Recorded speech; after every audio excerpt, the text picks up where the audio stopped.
Velkommen til vores gennemgang. I dag skal vi snakke om noget, de færreste af os egentlig har lyst til at tale højt om, men som bogstaveligt talt kan redde dit liv. Vi dykker ned i kroppens allermest tavse, men måske mest insisterende alarmsignaler. Og til at hjælpe os med at forstå det her, har vi en helt særlig gæst med i dag. Mange tak. Jamen, jeg taler jo ud fra 26 års erfaring som sygeplejerske, men, og det er måske det allervigtigste, også som kræftoverlever. I min karriere har jeg set rigtig mange patienter, men helt ærligt, det var først da jeg selv blev ramt, at det for alvorligt gik op for mig, hvor livsfarligt det er at ignorere kroppens advarsler. Så i dag skal vi se på, hvad blod i urinen i virkeligheden betyder for din krop, og hvorfor du bare aldrig må ignorere det. Okay, lad os bare hoppe direkte ud i det med et ret personligt spørgsmål. Kigger du på din urin hver morgen? Altså, hånden på hjertet, det gør jeg virkelig sjældent. Man går på toilettet, ordner det, skyller ud og tænker overhovedet ikke mere over det, vel? Lige præcis. Og ved du hvad, det er du overhovedet ikke alene om. Næsten ingen kigger efter. Og det lidt komiske, eller tragiske om man vil, er, at som sygeplejerske, der tjekkede jeg jo mine patienters urin hver eneste dag. Det var en helt fast, indgroet rutine, men når det galt mit eget helbred, jamen der skød jeg det totalt i baggrunden. Man har den der farlige, falske tryghedsfølelse af, at jamen det sker jo ikke for mig. Lige indtil den morgen i juni 2024. Jeg rejste mig op, kiggede ned i kummen og fik et regulært chok. Urinen var bare knaldrød. Og på et splitsekund forstod min sygeplejerske hjerne, at noget var helt galt. Puha, det lyder som et vildt voldsomt øjeblik, men altså, når man lever i en travl hverdag, er det så ikke meget normalt at tænke, jeg har bare arbejdet for meget, jeg er mega stresset, og min krop er bare træt. Kan ekstrem udmattelse ikke give den slags reaktioner? Nej, og det er netop den fælde, som mange falder i. Lad mig slå det helt fast. Blod kommer altså ikke af træthed. Det er simpelthen så afgørende at forstå. Da jeg selv så blodet, var min allerførste indskydelse jo også at lede efter en helt uskyldig undskyldning. Jeg tænkte, måske er det bare en nyresten, fordi jeg har haft lidt muren tidligere. Men da jeg så blev scannet, jamen min højre nyre var kraftigt hævet. Sandheden er bare krystalklar. Blod i urinen er aldrig, som i aldrig, et resultat af, at du er træt. Det er en direkte fysisk indikator på, at du bløder et sted i nyrerne, urinlederne, blæren eller urinrøret. Træthed kan gøre meget ved kroppen, men det får dig altså ikke til at bløde. Giver mening. Så det handler i bund og grund bare om at holde skarpt øje med, om urinen pludselig bliver rød. Altså både ja og nej, for der er faktisk to meget forskellige typer blødning, som vi skal have styr på her. Det første er det, vi kalder makroskopisk hæmaturi, og det er bare fagsprog for det synlige blod. Det kan ligne alt fra sådan en lys rosévin til en helt mørk, grumset rødbrun øl. Det var det, jeg selv oplevede, hvor man bogstaveligt talt fryser fast, fordi det er så uhyggeligt tydeligt. Okay, så makroskopisk er det, man selv kan se. Hvad er så det andet? Mikroskopisk hæmaturi, det ligger vel næsten i ordet, at man slet ikke kan se det med det blotte øje. Præcis. Ved mikroskopisk hæmaturi, der ser urinen fuldstændig normal ud, hvis du bare kigger på den. Men lægger man den under et mikroskop, ja, så svømmer der pludselig røde blodlegemer rundt i den. Det kalder vi også for skjult eller okkult blod, og det er typisk noget, lægen fanger helt tilfældigt ved et generelt helbredstjek. Hvilket leder mig til noget, jeg tror mange har undret sig over.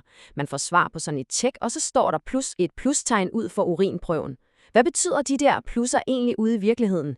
Ja, lad os lige kigge på det, for det er ret vigtigt at kunne afkode.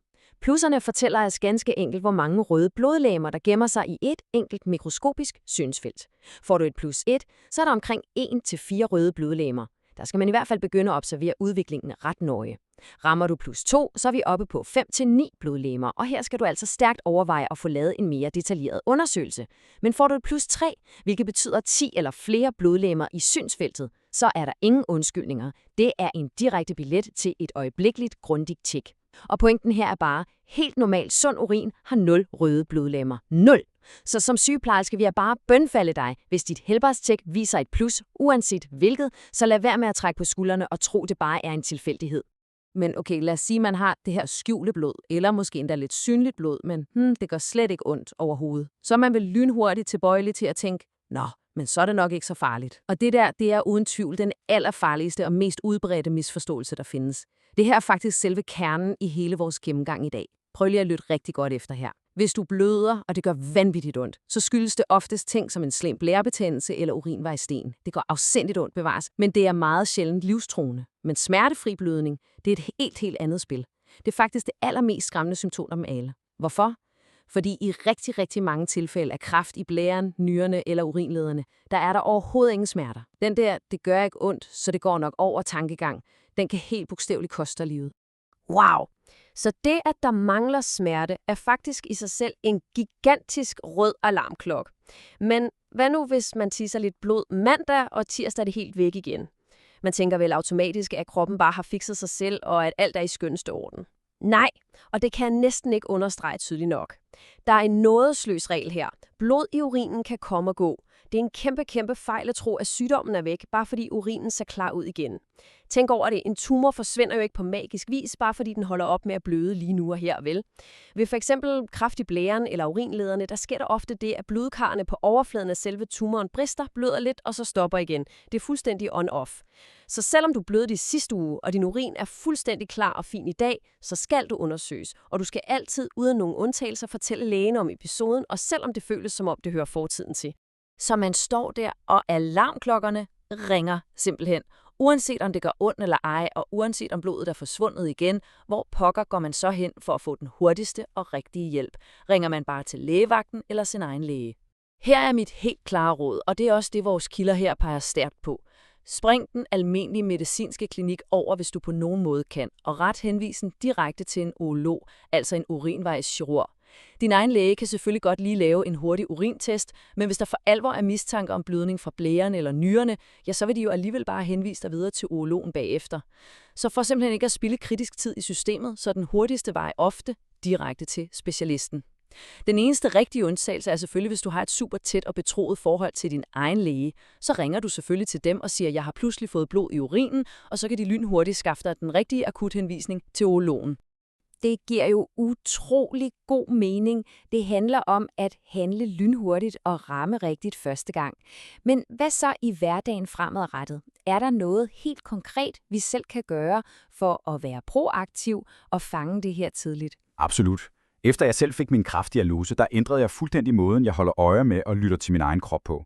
Jeg har implementeret det, jeg kalder mine 3 daglige tjek, og de er virkelig simple. For det første, tjek lige urinens farve og mem den, når du alligevel er på toilettet.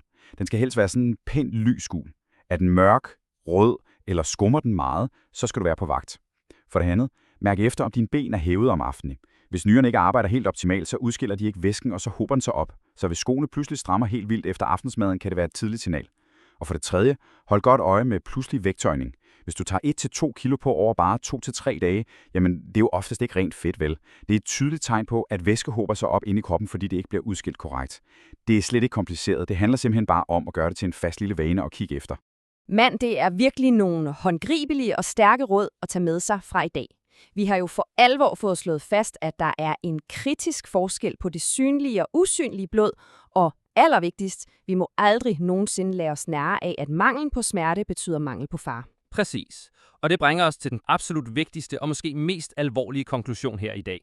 Ved smertefrit blod i urinen skal du simpelthen altid overveje muligheden for kræft. Hvis du ser blod i dag, så er det ikke bare et uskyldigt tegn på, at du har haft en travl uge på jobbet. Det er din krop, der står og skriger på hjælp. Blødninger fra nyrer, urinleder eller blære, de stopper bare ikke af sig selv på samme måde, som en lille ridse på huden gør. Mit sidste og helt oprigtige spørgsmål til jer, der lytter og ser med her, er dette. Nu hvor du kender de her tavse signaler fra din krop, er du så virkelig villig til at risikere dit eget liv ved at ignorere dem, næste gang du står derude på badeværelset?